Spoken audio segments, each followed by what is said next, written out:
Hi everybody, Luke Filmboss here, and today is the first review in my series of videos where I will be reviewing all of the 23 MCU movies in preparation leading up to the release of Black Widow next May.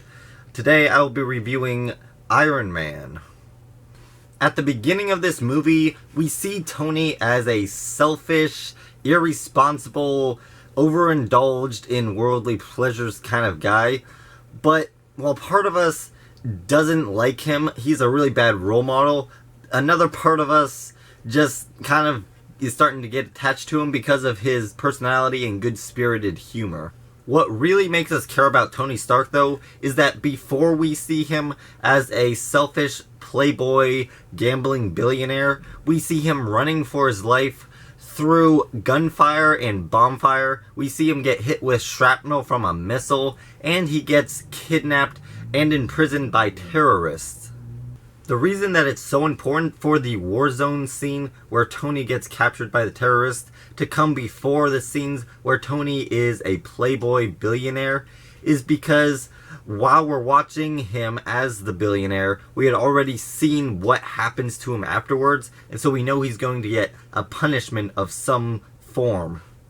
Had the Warzone scene come afterwards, we would probably grow to like Tony throughout the movie, but for the first 10 to 15 minutes, we would just see him as a selfish person who gets away with all of his actions. But once Tony gets hit with the shrapnel, we see him go through a lot of pain and hardships, and he starts seeing the error of his ways, and he starts making right and selfless choices. All of the scenes that take place while Tony is captured by the terrorists in the cave is all film perfection that really makes us care about Tony Stark. From then on, we just see Tony make selfless choice after selfless choice, which really develops and improves his character and improves the impact of the story. What is very interesting is that Tony chooses to make these selfless choices even when everyone around him tells him that he's wrong. He knows in his heart that what he's doing is right. The rest of the main characters are pretty good, especially Pepper Potts, who is a loyal secretary who just wants what's best for Tony. Rhodey is a fun character, but he doesn't have a whole lot of depth.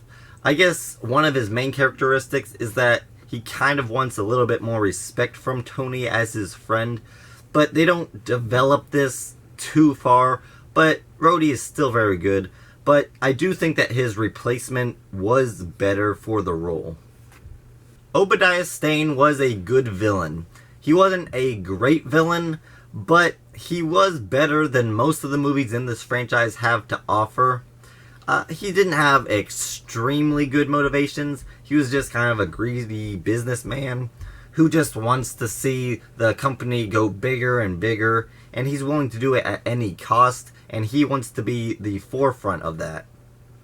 Beyond the story and the characters, this movie was just put together and edited very well to get some great entertainment out of it. The third act was a little bit dull, with some cheesy one-liners from Obadiah Stane, but overall, it was fun enough and made enough sense in the movie to keep you entertained. This movie was the groundwork for one of the most successful and groundbreaking film franchises of all time. I give Iron Man a 90% in quality and 85% in entertainment for an overall score of 87.5%.